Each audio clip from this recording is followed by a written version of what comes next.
제4차 시에서는 정도전의 생애와 정치 목표, 그리고 그것을 달성하기 위해서 정도전이 전개한 불교의 윤회설 비판에 대해서 설명했습니다. 제5차 시에서는 윤회설 비판 이외에 이기론을 중심으로 한 정도전의 사상에 대해서 살펴보도록 하겠습니다.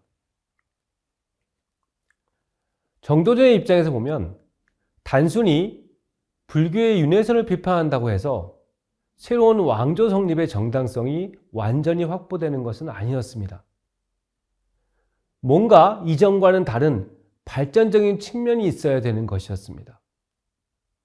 이에 정도전은 만물의 형상이 서로 바뀔 수 있다는 순환설에 반대해서 비순환적인 전진적 발전설을 다음과 같이 주장하였습니다. 그는 곡식이란 봄에 10섬의 씨를 파종하면 가을에 100섬의 나달을 거두게 되기도 하고 1000섬, 10,000섬으로 늘어나 이익이 여러 갑절이 되기도 한다. 이것이 바로 곡식들의 거듭되는 생육의 생태다 라고 해서 이러한 발전설의 경험적 사례로 여러 가지 곡식의 생육과 결실의 예를 들기도 했습니다. 이것은 결국 새로운 조선 왕조가 고려 왕조보다도 몇 배나 더 훌륭한 정치체제로 발전한 형태임을 말하는 변동 이론이기도 한 것이었는데요. 이 발전의 근원력을 기로 본 것이 정도전의 입장이었고 이를 통해서 변동을 저지하기 위한 원리인 윤회설을 부정하였던 것이었습니다. 그렇다면 변화를 인정했을 때 변화된 정치 형태를 지배하는 원리는 무엇인가? 라고 하는 문제가 남게 됩니다. 정도전에 의하면 그것은 엄격한 군신 및 신분적 차별 질서를 규정하는 오륜의 질서, 삼강오륜이라고 하죠. 오륜의 질서, 즉 이의 원리였습니다.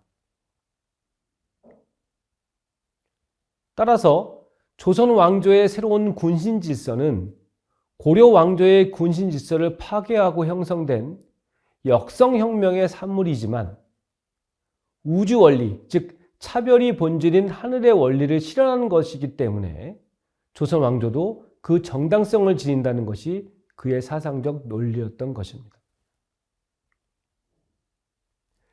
일반적으로 정치적 시각에서 보면 유학에서 말하는 이, 즉 이기론의 이죠. 이란 온 세상 모든 만물을 지배하는 차별의 원리이고 기라고 하는 것, 이기론에서 기라고 하는 기란, 이 차별 원리가 구현된 현실적 형태로서의 정치체제, 즉 군신 질서를 의미합니다. 이 점을 정도전도 기, 즉 형이하의 현실적인 형태는 형이상의 근본 원리인 이가 있기 때문에 그 존재 가치가 있다. 기를 말하면서 이를 말하지 않는 것은 끝만 있음을 알고 그 근본이 있음을 알지 못하는 것이다 라고 하였습니다.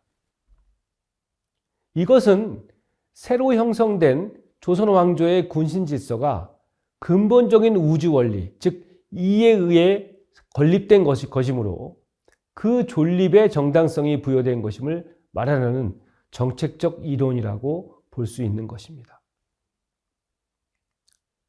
그렇다면 이처럼 신체제에 대한 사상적 당위성을 이론적으로 확립했을 때 과연 모든 국민이 이 체제를 따를 것인가? 즉 어떻게 하면 백성, 즉 민으로 하여금 새 왕조를 따르게 할 것인가 하는 문제가 정도전에게 남은 정치사상적 과제였습니다. 이러한 과제에 직면하여 그는 이기론을 토대로 한 인간 본성론을 전개함으로써 문제를 해결하고자 하였습니다. 구체적으로 그는 기존의 정치, 사회체제가 변경될 때 그 변동으로 형성된 새로운 상황을 받아들일 수 있는 인간의 감수 기능을 인정하였습니다. 그는 인간 본성에 대한 절대 불변의 이성설에 반대하고 변천과 변화를 감수하게 되는 감성적 인간 본성론을 주장하였습니다. 인간이 정치 사회의 변화를 받아들이는 것은 변화된 체제가 우주의 근본 원리인 차별 원리에 따라 형성된 체제이고, 인간성도 그 원리를 따를 수 있는 본질적 속성을 지녔기 때문이라는 것입니다. 좀 어렵죠? 상당히 어려운 내용인데 여러분들 앞으로 강의를 들으면서 점차 더 이해하기가 쉬워질 것이라고 기대합니다.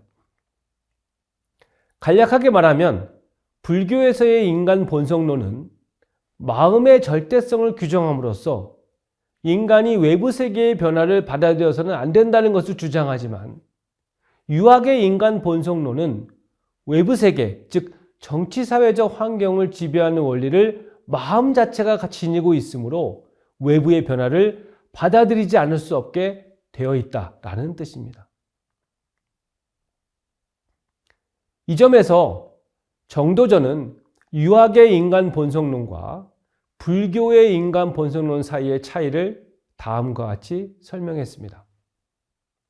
그는 유학은 인간의 본질인 마음과 우주 원리를 같은 하나로 보지만, 불교는 마음과 우주 원리가 별개인 둘이라고 한다. 불교에서는 마음은 비어 있어서 우주 원리와 합할 수 있는 이가 없다고 하는데 반해서, 유학에서는 마음은 비록 비어 있지만 만물의 변천을 경험적으로 느껴서 받아들일 수 있는 감수 기능을 갖추고 있다라고 설명하였습니다. 이상과 같이 정도전은 왕조의 변경에 대하여 그 변화를 받아들일 수 있고 그 변화에 순응할 수 있는 인간 본성론을 전개함으로써 구체제인 고려 왕조를 포기하고 신체제인 조선 왕조에 적응할 것을 국민들에게 요구하였던 것입니다. 다시 말하면 그의 인간 본성론은 역성혁명에 의한 조선 왕조의 건립이라는 변화에 순응하는 것이 인간의 존재 본질에 어긋나지 않은 보편적 진리이므로, 누구나 반역적인 생각이나 조선 왕조에 대한 반역적인 생각이나 행위를 해서는 안 된다는 논리이며 신앙조를 정착시키려는 그런 정책적 목적을 내포하는 것이었다고 할 수 있겠습니다. 이와 같이 이기론적인 자연관, 즉 우주론과 인성론을 통해서 정도전은 조선 왕조의 새로운 차별윤리 질서를 확립하기 위한 이론적 근거, 즉 정당성을 마련하려고 하였고, 새로운 왕조에 대한 민의 순종을 정당화하는 그런 인간성 이론의 토대를 마련하였다고 볼 수 있을 것입니다. 지금까지 살펴본 정도전의 정치사상은 조선족 건국 초기에 시대상을 반영하는 것이었고, 특히 새로운 정치체제를 수립하기 위한 목적하에서 전개된 것이었습니다. 이러한 정도전 사상의 중요성에도 불구하고 조선 왕조가 망할 때까지 정도전 사상이 빛을 보지 못하였을 뿐만 아니라 정치적으로나 학문적으로 그의 공적에 대한 올바른 평가와 복권이 이루어지지 못한 이유는 무엇일까요? 그것은 유학의 본질인 차별적 시각에 따라서 개별 인물을 평가하였던 조선조 사회의 신분 사상에서 비롯된 것이었다고 볼 수 있을 것입니다. 즉 정도전과 같이 풍부한 지식과 신념을 가지고 있는 사람이라도 결국 신분상 문제가 있는, 즉 개인적으로 신분상의 제약을 가진 사람을 존중할 수는 없었던 것이었죠.